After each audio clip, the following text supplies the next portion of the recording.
As the heavy curtain of twilight descends upon the world, we find ourselves stepping away from the noise and the brightness of the day, retreating into a space of quiet contemplation.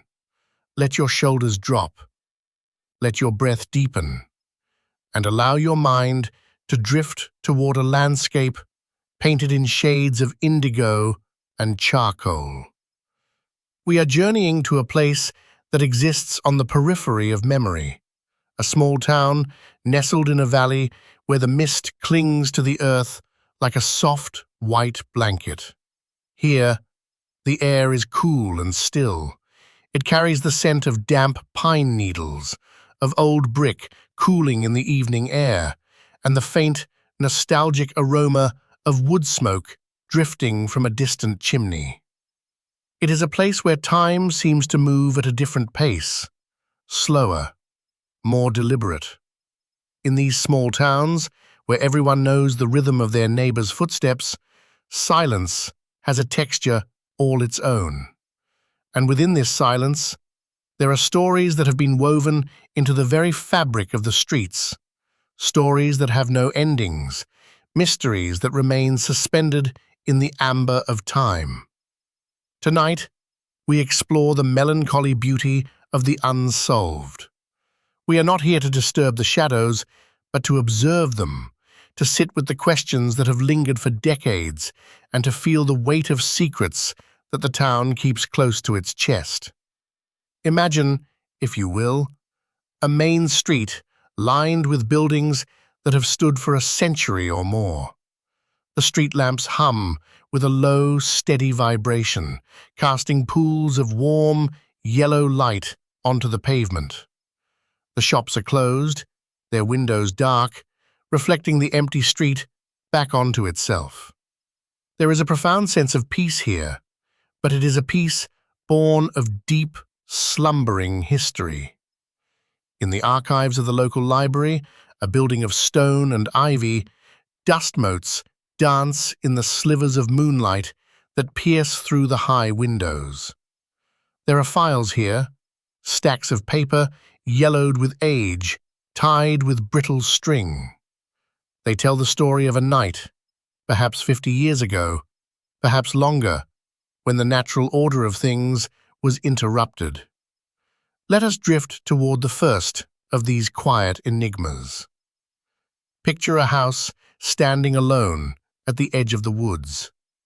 The architecture is Victorian, with a wraparound porch that sighs under the weight of the wind. It was a night in late autumn, the kind of night where the frost begins to form intricate patterns on the glass, turning the world outside into a blurred abstraction. The family who lived here is long gone, but the mystery of what happened within these walls remains. There was no storm that night, only a heavy, suffocating silence. The doors were locked from the inside, the windows were latched tight against the cold, and yet something, or someone, entered and left without leaving a trace. It is a puzzle of physics and atmosphere. One can imagine the ticking of the grandfather clock in the hallway, a rhythmic heartbeat echoing through the stillness. The fire in the hearth had burned down to embers, casting a faint, dying glow across the rug. In this scene, nothing is out of place. A book rests open on the side table. A cup of tea, cold now, sits beside it. It is as if the occupants simply evaporated into the ether, spirited away by the fog that rolls off the nearby hills. There is a strange comfort in this lack of resolution. It reminds us that not everything can be known. Not every equation can be balanced. The house still stands, watching the seasons change, guarding its secret with a stoic patience. The floorboards may creak as the house settles, whispering to the empty rooms, but the walls do not speak. They only remember. Let your mind wander now, away from the house, following a narrow, winding road that leads deeper into the countryside. The trees here are ancient, their branches interlocking overhead, to form a tunnel of leaves and shadow. We arrive at the banks of a still, dark lake.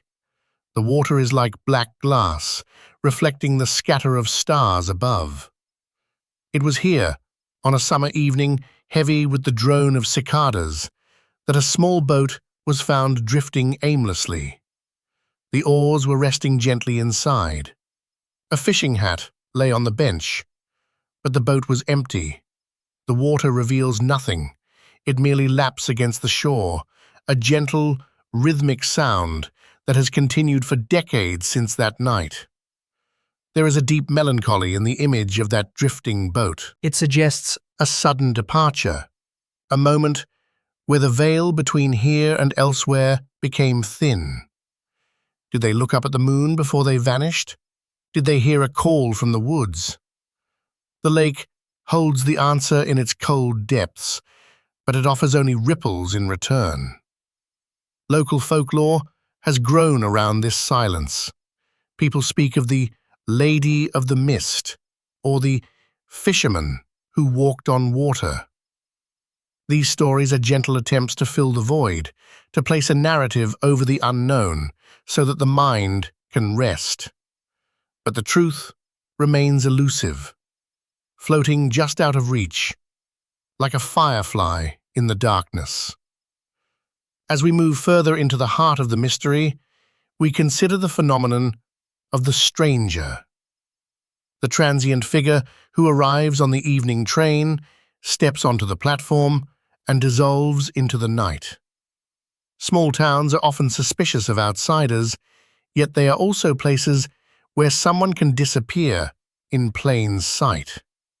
Imagine a diner, the neon sign buzzing with a soft electric hum, flickering against the rain-streaked window. It is 3 in the morning. A figure sits at the counter, nursing a cup of black coffee. They wear a coat that has seen many miles, and their eyes are fixed on the middle distance. The waitress pours a refill, exchanges a few words about the weather, and turns away to wipe down a table. When she turns back, the stool is empty. A few coins rest on the formica counter, spinning slightly before coming to a rest. The bell above the door never rang.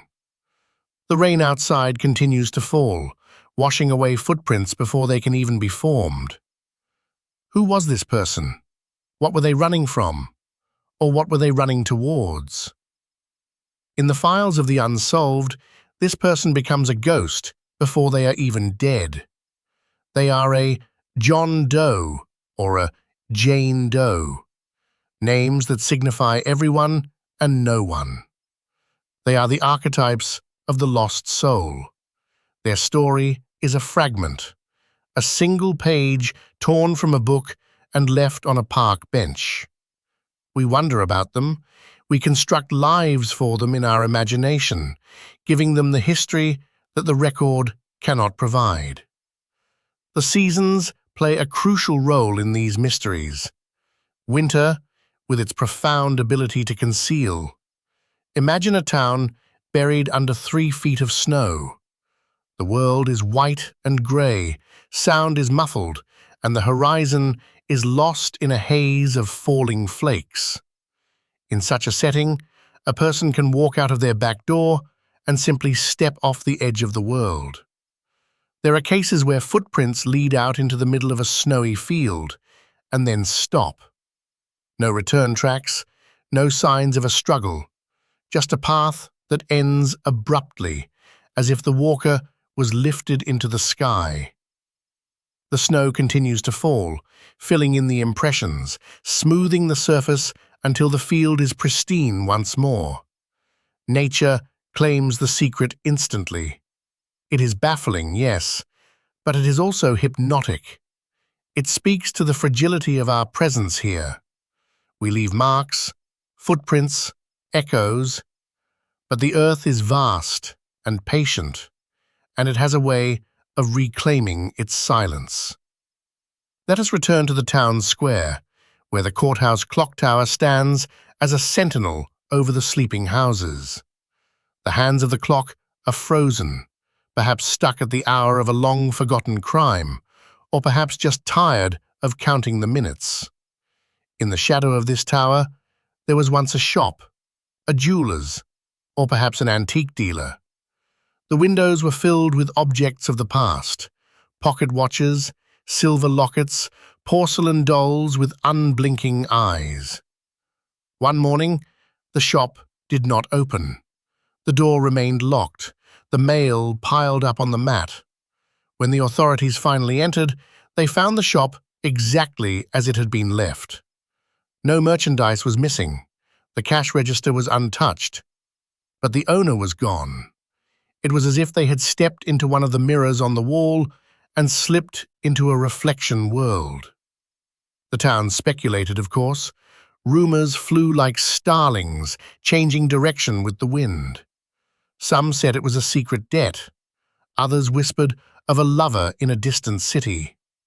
But as the years turned into decades, the rumors faded into legends, and the legends faded into bedtime stories. Now, the shop is just another brick facade, its history obscured by layers of paint and the indifference of passing time. There is a texture to these unsolved cases, a grainy, noir-like quality. We see them in black and white, filtered through the lens of old newspapers and grainy photographs. The faces of the involved are often unsmiling, captured in formal portraits or candid snapshots that blur the edges of their features. They look out at us from across the chasm of time, their eyes holding secrets that they cannot share. We must also consider the detectives who spent their lives chasing these shadows. Men and women who sat in smoke-filled rooms, staring at corkboards covered in maps and strings. They walked the same streets we are imagining, looking for a pattern, a loose thread to pull. Picture an old detective's desk, late at night. The lamp casts a circle of light on a map of the town. A cup of coffee has gone cold. The ashtray is full. The detective rubs his tired eyes, listening to the rain drumming against the glass. He knows the town better than anyone. He knows which floorboards creak in which houses. He knows who holds grudges and who holds debts. But this particular puzzle defies him. It is a locked room, a vanishing act, a cipher with no key. And eventually, the detective retires. He packs up his files, putting them into cardboard boxes that will be stored in a damp basement. He carries the weight of the unsolved with him, a quiet burden that softens with age. He learns to live with the ambiguity, to accept that some darknesses are too deep to be illuminated. There is a meditative quality to this acceptance. It teaches us that we do not need to control everything. We do not need to know every answer. There is a sacredness in the mystery itself. The unsolved is a space where possibilities are infinite. Let us drift now to the outskirts of the town, to the old rail yard. The tracks are rusted now, overgrown with wildflowers and tall grass. But once, this was a hub of movement. Trains arrived from distant cities, bringing goods, bringing strangers, bringing news. There is a story here of a signalman who worked the night shift in a lonely tower overlooking the tracks.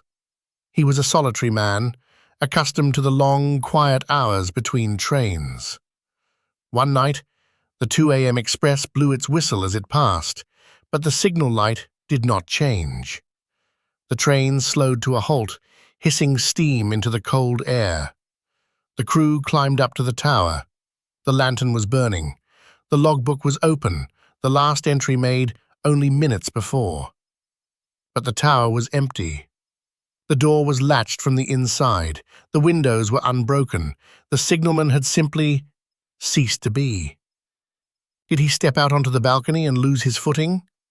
No body was ever found. Did he jump onto a passing freight car? seized by a sudden urge to see the ocean? Or did the solitude finally dissolve him, turning him into part of the mist that rises from the iron rails? The rail yard is quiet now.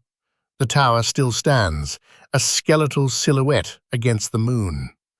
The wind whistles through the gaps in the wood, sounding almost like a distant train whistle. It is a lonely place, but peaceful. The mystery has become part of the landscape, as natural as the rust on the tracks or the weeds pushing through the gravel. As we continue our slow walk through this town of shadows, we notice the way the moonlight hits the cobblestones. It creates a high-contrast mosaic of light and dark. Every alleyway seems to hold a secret.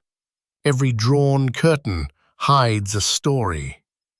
We pass a playground, the swings moving ever so slightly in the breeze, chains squeaking softly. It is a sound of innocence, but at night it takes on a haunting quality.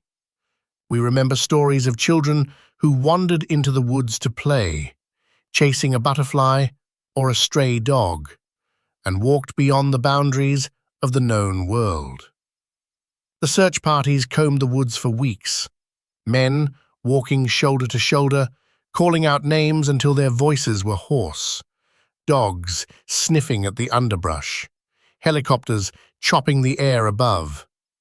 But the woods are vast, and they are ancient. They keep what they take.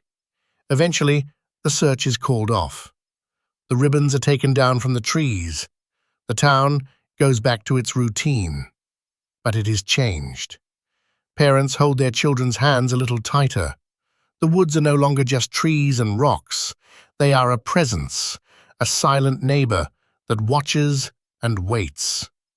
And yet, nature is not malicious. It is simply indifferent. The leaves fall and cover the tracks. The rain washes away the scent. The seasons turn, wrapping the mystery in layers of growth and decay. The forest floor is a soft bed where secrets can sleep undisturbed forever. Is it the not knowing that haunts us?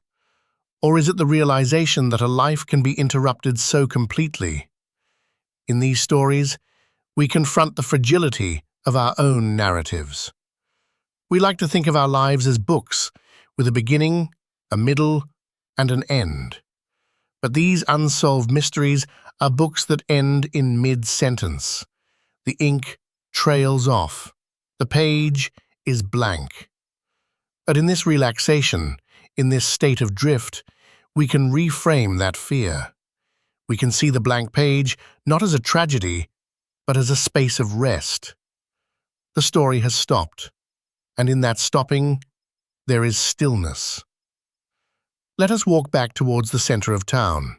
The church bell tolls the hour, a deep, resonant sound that vibrates in the chest. 1, 2, 3, 4. The sound waves travel out over the rooftops, over the sleeping chimneys, out towards the hills. We pass the old cinema, its marquee empty, letters missing.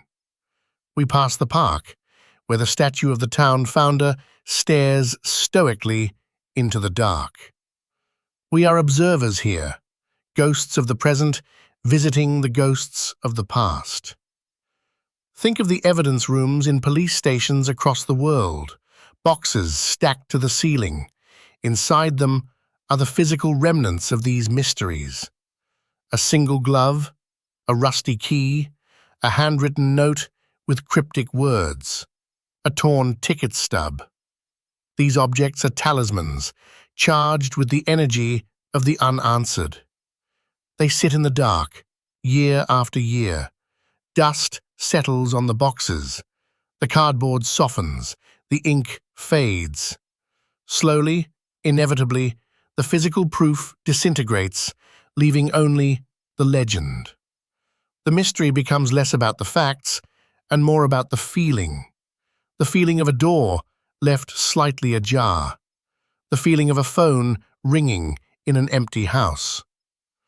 Breathe in the atmosphere of this town. It is not a place of fear, but a place of deep, abiding quiet. The unsolved murders, the disappearances, the inexplicable events, they have lost their sharp edges. Time has smoothed them down, like stones in a river. They are part of the folklore now, woven into the bedtime stories and the whispers at the tavern. Imagine the dawn beginning to approach, not yet, but soon. The sky to the east is turning a shade of deep violet. The stars are beginning to dim. The mysteries of the night are preparing to retreat into the shadows as the sun rises. But for now, we remain in the dark. We remain with the Lady of the Dunes, the man from yesterday, the phantom of the farmhouse. We honor their memory by witnessing their silence. We do not need to solve the puzzle to respect the pieces. Feel the heaviness of your eyelids. The journey through this town has been long, and the air is thick with the drowsiness of history. The streets are blurring now, the buildings losing their definition.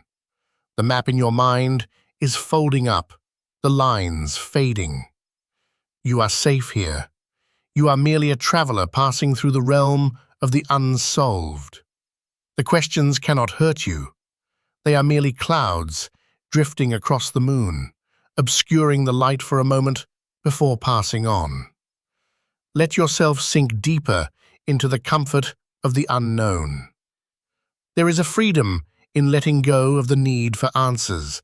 Let the who and the why and the how dissolve. Let them float away like leaves on the surface of that dark, still lake. The archives are closed. The detective has turned off the lamp. The signalman's tower is dark. The house on the hill sleeps. Everything is still. Everything is quiet. The story is paused. As you drift deeper, imagine the snow beginning to fall again over the town.